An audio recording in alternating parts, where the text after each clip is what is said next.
Hello दोस्तों, नमस्कार। स्वागत है आपका PKR टेक क्लास में। ठीक है दोस्तों, तो आज हम लोग देखेंगे SSC जेई इलेक्ट्रिकल 27 तारीख का इवनिंग शिफ्ट का पेपर। ठीक है दोस्तों, तो इसके हम लोग टेक्निकल क्वेश्चन को कवर करेंगे सारे के सारे। तो जो भी हमारे चैनल पर नए हैं वो हमारे चैनल PKR टेक क्लासेस को सब्सक्राइब करें, लाइक एंड शेयर करें। ठीक दोस्तों, तो बढ़ते हैं हम लोग पेपर सॉल्यूशन की ओर। ठीक दोस्तों, तो हम लोग देखते हैं क्वेश्चन नंबर 901 से टेक्निकल क्वेश्चन। तो क्वेश्चन देखने से पहले आप लोगों से एक रिक्वेस्ट है कि वीडियो को अंत तक जरूर देखा करिए, आपके लिए काफ़ी हेल्पफुल रहेगा। ठीक है दोस्तों, तो बढ़ते हैं। पहला क्वेश्चन क्या कह रहा है, potential difference is measured in. जो पोटेंशियल डिफरेंस होता है उसे हम लोग किस में मापते हैं या किस में मापा जाता है। तो दोस्तों हम लोग जानते हैं कि जो पोटेंशियल डिफरेंस होता है उसे हम लोग मापते हैं वोल्ट्स में। ठीक है, उसका जो मात्रक होता है पोटेंशियल डिफरेंस का वो होता है वोल्ट। अगला क्वेश्चन क्या कह रहा है, विच of the following statement is true about the resistance of a conductor. चालक के प्रतिरोध के बारे में निम्न में से कौन सा कथन सही है। तो जो चालक का रेजिस्टेंस होता है, देखते हैं ऑप्शन क्या कह रहा है कि resistance of conductor does not depend upon the length. तो ये गलत है। ठीक है, resistance of a conductor does not depend upon the material, ये भी गलत है। Resistance of a conductor does not depend upon the temperature, ये भी नहीं सही है। एंड ऑप्शन 4 देखें क्या कह रहा है कि resistance of a conductor does not depend upon the pressure. तो दोस्तों जो आर होता है, आर बराबर क्या होता है दोस्तों, हम लोगों का रो एल बाई ए होता है। तो लंबाई पे डिपेंड करता है रेजिस्टेंस। ठीक है, मटेरियल कैसा उस पर डिपेंड करता है।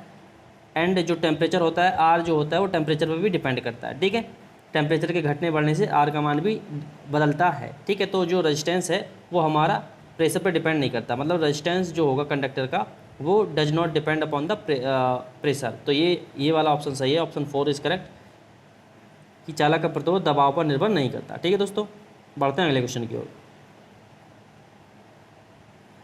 अगला क्वेश्चन क्या कह रहा है, in series combination of resistance the current through each resistance is. जो प्रतिरोध के श्रृंखला संयोजन में, सीरीज संयोजन में प्रत्येक प्रतिरोध के माध्यम में विद्युत धारा कैसी होती है।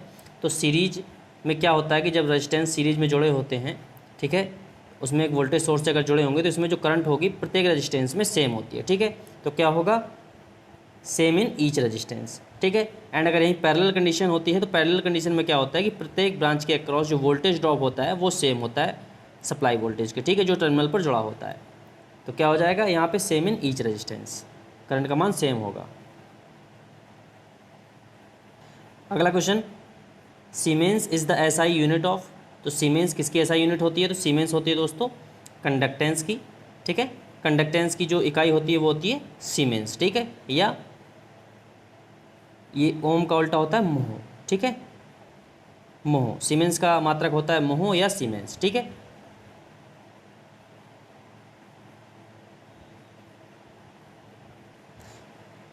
अगला क्वेश्चन, डिटरमाइन द कंडक्टेंस इन मोह of a conductor when the value of current that flow through the conductor is 2 ampere and the potential difference between the ends of conductor is 40 volt.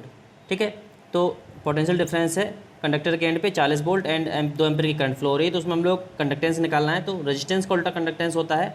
तो वी बराबर हम लोग जानते हैं दोस्तों क्या होता है, आई आर।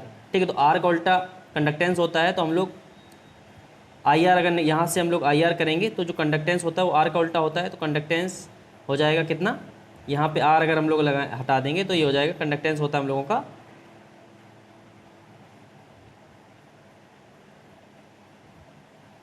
ठीक है, तो हम लोग यहाँ से निकालेंगे वी बराबर कितना है 40 वोल्ट एंड 2 एम्पियर की करंट है। तो ये निकल के आ जाएगा हम लोगों का 20 ओम। ठीक है, ये हम लोगों का आर निकल के आ गया। तो रेजिस्टेंस का उल्टा कंडक्टेंस होता है, तो यहाँ से हम लोग कंडक्टेंस निकाल लेंगे।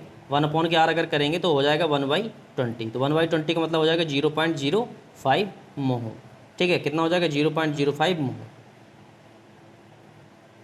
अगला question, what will be the value of equivalent capacitance if 3 capacitor having capacitance C are connected in series.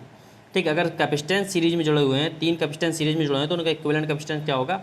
तो हम लोग जानते हैं कि जो कैपेसिटेंस अगर सीरीज में जुड़े होते हैं, ठीक है, तो उनका जो इक्विवेलेंट निकलता है वो निकलता है 1/C1 plus 1/C2 plus 1/C3, इस तरह से। तो प्रत्येक का मान सी है, तो ये हो जाएगा कितना दोस्तों, ये हो जाएगा 3/C। ठीक है, तो ये जो इक्विवेलेंट निकलेगा ये 1/C इक्विवेलेंट होता है, तो सी इक्विवेलेंट आ जाएगा C/3। ठीक, कितना हो जाएगा C/3। ठीक है, अगला क्वेश्चन क्या कह रहा है, determine the resistance in ohm of a 14 metre long circular wire when the diameter and the conductivity of the wire are 0.6 metre and 12 mho per metre respectively. एक 14 मीटर गोलाकार तार का प्रतिरोध निर्धारित करना है जिसका व्यास और चालकता दी है। तो हम लोग जानते हैं दोस्तों आर बराबर क्या होता है, आर बराबर रो एल बाई ए। ठीक है, तो यहाँ पे एल दिया है एंड यहाँ पे डायामीटर मतलब डी दिया है, तो यहाँ से हम लोग आर निकाल लेंगे। आर कितना हो जाएगा 0.3 मीटर। ठीक है, तो एरिया निकल आएगा, एरिया क्या होगा पाई आर स्क्वायर। ठीक है, तो आर बराबर हम लोग लगा देंगे, रो का मान दिया है यहाँ पे 12 mho पर मीटर, तो 12 इंटू 14 14 मीटर लॉन्ग है एंड तो यहाँ पे एरिया क्या हो जाएगा पाई आर स्क्वायर। पाई का मान कितना होगा 3.14 इंटू आर स्क्वायर 0.3 का स्क्वायर। ठीक है, तो जब हम लोग इसको सॉल्व करेंगे तो आएगा हम लोगों का समथिंग 4.17 के समथिंग। ठीक है, कितना आएगा 4.17 के समथिंग। अगला क्वेश्चन क्या कह रहा है, what will be the colour coding of A register when the resistance of the resistor is 50 plus 2% ओम। ठीक है, जो प्लस माइनस ये प्लस 2% है, ये टॉलरेंस दिया हुआ है। तो जो इसी हम लोगों के कलर कोडिंग निकाली कि क्या होगा जिसका प्रतिरोध 50 है प्लस 2% का उसमें वेरिएशन है, मतलब टॉलरेंस है। तो हम लोग यहाँ पे जानते हैं कि जो कलर कोडिंग के लिए फार्मूला होता है क्या होता है दोस्तों, वो होता है B B Roy G B V G W. ठीक है, तो ये होता है दोस्तों black, brown, red, orange, yellow, green, blue, violet, ये ग्रे एंड वाइट। ठीक है, तो हम लोग यहाँ पे देखेंगे क्या है कि 50 जो दिया है, पहला अंक हम लोग यहाँ पे निकालते हैं, उसका जो कलर होगा तो 5 यहाँ से 0 से स्टार्ट होता है, 0 1 2 3 4 5 6 7 8 9। ठीक है, 9 तक गिनती होती है। तो यहाँ पे हम लोग 5 मतलब कितना दिया है 50, तो 5 के आगे हम लोग कौन सा कलर निकालेंगे, ये आएगा ग्रीन। ठीक है, 5वें नंबर पे है ग्रीन, तो हो जाएगा ग्रीन। ठीक है, एंड इसके बाद जब अगला जो पॉइंट होता है, तो जब अगला जो संख्या होती है उसके लिए हम लोग उसमें 10 की पावर में लिखते हैं। जब अगर 2 ही अंक दिए हैं और टॉलरेंस दिया इसके बाद में कोई पट्टी नहीं है, तो हम लोग उसको 10 की पावर में लिखते हैं। तो एक अगर 10 की पावर 1 आएगी तो क्या आएगा ब्लैक, मतलब 10 की पावर 0 का मान होगा क्या 1।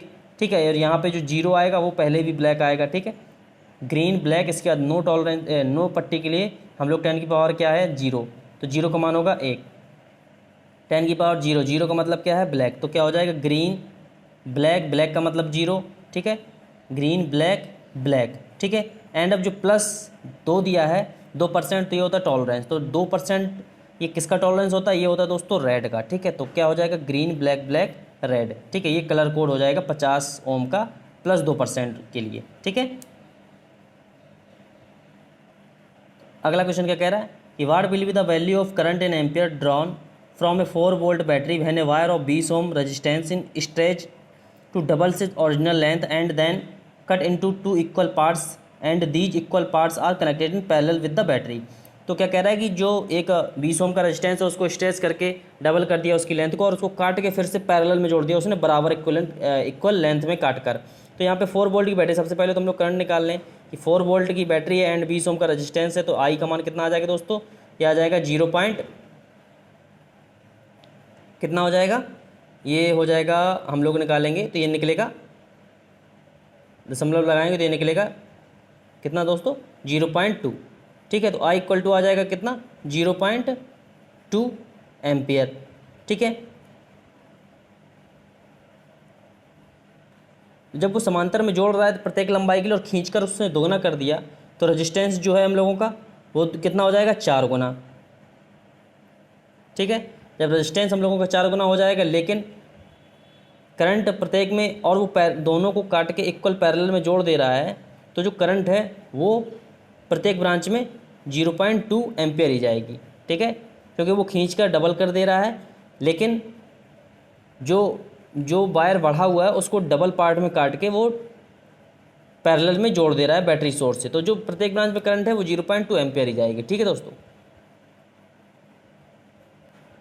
अगला क्वेश्चन क्या कह रहा है, determine the heat dissipate in joule through a conductor of 10 ohm resistance when 1 ampere of current is flowing through the conductor for 5 second.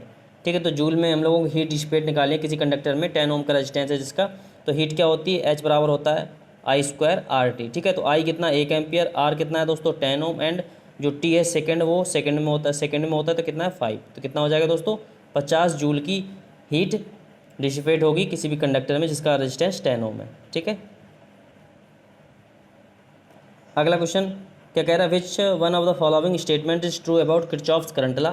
तो किरचॉफ्स करंट के लॉ के बारे में, विद्युत धारा के नियम में कौन सा कथन सही है। तो देखेंगे कि the sum of current entering a node is greater than, ये नहीं होता है दोस्तों। The sum of current entering a node is smaller than the sum of, ये भी नहीं होगा। The sum of current entering is node is equal to the sum of current leaving the node. ठीक है, तो ये हो जाएगा, तो मतलब किसी भी नोड पर मिलने वाली आने वाली धाराओं का बीजगणितीय योग बराबर जाने वाली धाराओं के बीजगणितीय योग के बराबर होता है। ठीक है दोस्तों, मतलब आने वाली करंट बराबर जाने वाली करंट। अगला question, Tellegen's theorem is based on the principle of law. जो टेलीगन थ्योरम होती है वो किसके सिद्धांत पर आधारित होती है, तो ये होती है दोस्तों कन्वर्जेशन ऑफ एनर्जी। ठीक है, कंजर्वेशन ऑफ एनर्जी, ये ऊर्जा संरक्षण के सिद्धांत पर आधारित होती है। अगला क्वेश्चन क्या कह रहा है, what believe the potential difference in volt between the terminals of the resistor of 8 ohm when the current through the resistor is 3 ampere. तो हम लोग जानते हैं क्या होता है कि V बराबर होता है आई आर। ठीक है, 3 एम्पियर की करंट बह रही है एंड 8 ओम का रेजिस्टेंस है, तो वोल्टेज डिफरेंस हो जाएगा 24 वोल्ट। अगला क्वेश्चन क्या कह रहा है, विच one of the following expressions in the expression of maximum power theorem. निम्न में से कौन सा समीकरण अधिकतम शक्ति प्रमेय का समीकरण है। तो अधिकतम शक्ति प्रमेय के लिए जो पी मैक्सिमम के लिए जो फार्मूला होता है वो होता है VTH² 4RTH। ठीक है, ये फार्मूला होता है। तो यहाँ पे हम लोग एक्सप्रेशन देखेंगे, ये दिए हुए हैं यहाँ पे, तो क्या हो जाएगा VTH² 4RTH या RL। ठीक है, क्या हो जाएगा P मैक्स बराबर VTH² 4RL। अगला question, determine the value of source impedance in ohm for the transmitting maximum power to the load in the circuit given below. जो नीचे दिए गए परपथ में लोड को अधिकतम शक्ति हस्तांतरित करने के लिए स्रोत का जो प्रतिबाधा का मान है ओम में, वो क्या होगा। तो दोस्तों यहाँ पे देखेंगे हम लोग जो इम्पीडेंस दिया है ZL = 7, ZL = दिया है 7 + J3। ठीक है, तो जो मैक्सिमम पावर ट्रांसफ़र करने के लिए कंडीशन होती है तो उसमें जो इम्पीडेंस होता है मैक्सिमम कंडीशन में ZL = हो जाता है ZL कॉन्जुगेट। ठीक है, ZL कॉन्जुगेट का मतलब क्या होता है कि जो ZL का मान है 7 + के 3 J3। ठीक है, तो ये जो ZL कॉन्जुगेट होगा तो हो जाएगा 7 - के J3। ठीक है, तो मैक्सिमम पावर ट्रांसफ़र हो जाएगी। तो क्या होगा, जो ZL का मान होगा वो हो जाएगा 7 - के J3। ठीक है।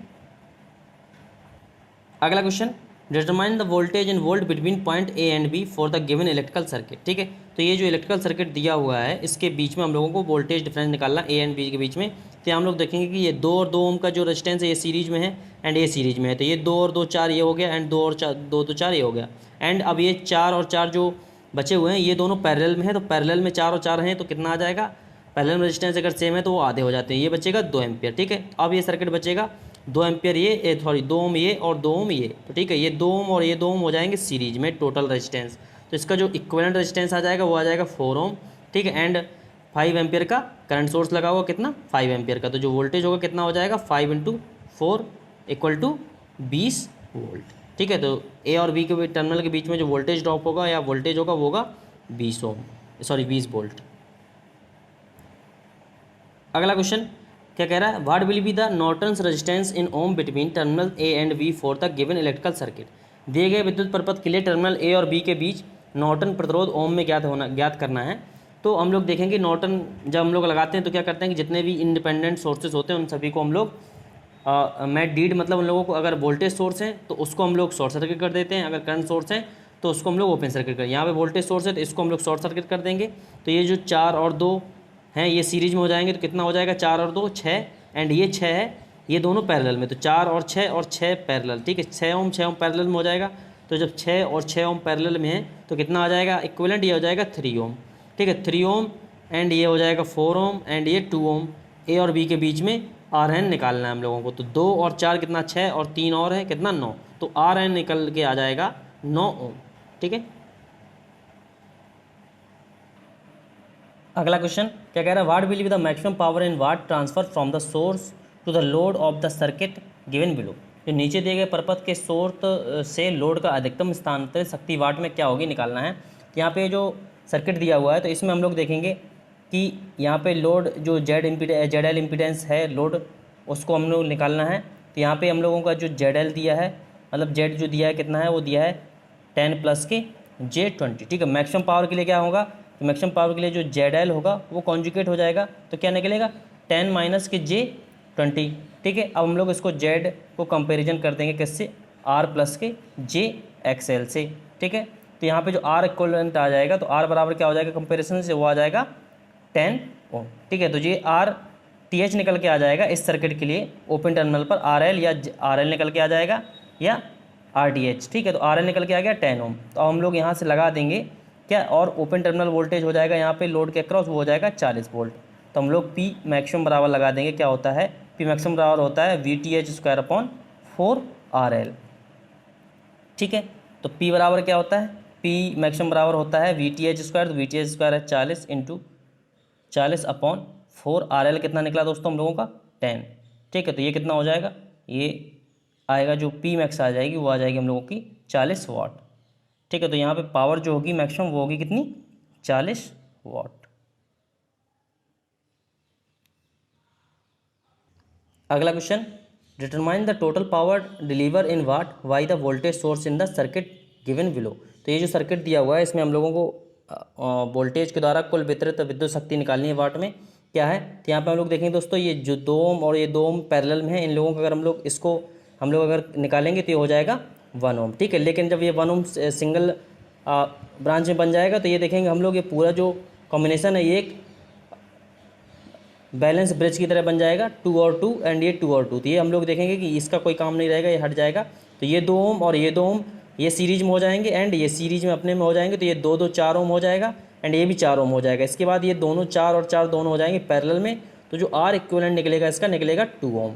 ठीक है, इसका आर इक्विवेलेंट निकला 2 ओम एंड वी है 24 वोल्ट। तो यहाँ से हम लोग P निकालेंगे, जो मैक्सिमम पावर ट्रांसफर मैक्सिमम जो पावर डिलीवर करेगा, P बराबर क्या हो जाए, V बराबर क्या होता है V²/4R होता है, मैक्सिमम पावर नहीं, पावर डिलीवर निकालना कितनी करेगा, तो P बराबर V²/R। ठीक है, तो P बराबर V² कितना है 24 × 24/R कितना निकला हम लोगों का 2। ठीक है, तो ये कितना हो जाएगा 12। अब 12 का हम लोग 24 में गुणा करेंगे तो आएगा 288। ठीक है, वाट। तो इतनी पावर वो वोल्टेज निर्धारित मतलब डिलीवर करेगा सर्किट में। ठीक है, कितनी पावर 288। ठीक है, अगला क्वेश्चन क्या कह रहा है, निम्न में से कौन बायो सावर्ट नियम के लिए सही समीकरण है। तो बायो सावर्ट के लिए जो सही समीकरण होता है वो होता है दोस्तों dV is proportional to I/dl sin θ/r²। ठीक है दोस्तों, अगला question, which one of the following statement is true about the magnetic line of force. ठीक है, तो मैग्नेटिक लाइन ऑफ फोर्स के बारे में कौन सा कथन सही है। तो हम लोग जानते हैं कि जो मैग्नेटिक लाइन ऑफ फोर्स होती हैं वो कभी भी एक दूसरे को कट नहीं करती हैं। ठीक है, तो क्या होगा, 2 magnetic lines of force do not cut each other. ठीक है, किसी भी मैग्नेट से अगर N और S पोल है, अगर इससे मैग्नेटिक लाइन निकलती है तो वो एक दूसरे को कभी कट नहीं करती हैं। ठीक है दोस्तों, अगला question, which one of the following material is considered as a non magnetic material. निम्न में से कौन सा पदार्थ गैर चुंबकीय पदार्थ के रूप में माना जाता है। तो ये होता है दोस्तों डायमैग्नेटिक मटेरियल। ठीक है, जो गैर चुंबकीय पदार्थ के रूप में जाना जाता है। ठीक है, अगला question, determine the current through a coil in ampere if the coil has 140 turn and produced MMF of 14 ampere turn. ठीक है, तो यहाँ पे एमएमएफ जो दिया है NI बराबर दिया है कितना दोस्तों 14 एम्पियर टन, और कॉइल में 140 टन है, तो करंट निकालनी है। तो हम लोगों को करंट निकालनी है, ये अगर हम यहाँ पे 140 से भाग दे देंगे तो क्या हो जाएगा, ये क्या आएगा 0.1 एम्पियर। ठीक है, तो जो करंट आएगी वो आएगी 0.1 एम्पियर। अगला क्वेश्चन एंड इस पार्ट का लास्ट क्वेश्चन दोस्तों क्या कह रहा है कि which of the following parameters the ET current loss occurring in a material does not depend. निम्नलिखित मापदंडों में से एक पदार्थ में होने वाली एडी करंट किस पर निर्भर नहीं करती है। तो हम लोग एडी करंट का फॉर्मूला जानते हैं, एडी करंट इक्वल टू होता है नीटा V max square F square T square V, ठीक है। वी जहाँ पे होता है वॉल्यूम, तो ये मैग्नेटिक फ्लक्स डेंसिटी पर निर्भर करती है, frequency of variation of flux पर भी डिपेंड करती है, एंड वॉल्यूम ऑफ मटेरियल पे भी डिपेंड करती है। तो जो ससेप्टेबिलिटी होती है ईडी करंट लॉसेज, वो ससेप्टेबिलिटी पे या संवेदनशीलता पे डिपेंड नहीं करती है, ठीक दोस्तों। तो ये था हम लोगों का SSC JEE 2017 paper solution part 1, ठीक दोस्तों। तो जिसे भी हमारा वीडियो पसंद आता है तो वो हमारे चैनल PKR टेक क्लासेस को सब्सक्राइब करें, लाइक एंड शेयर करें, ठीक दोस्तों। धन्यवाद, मिलते हैं अगले पार्ट में।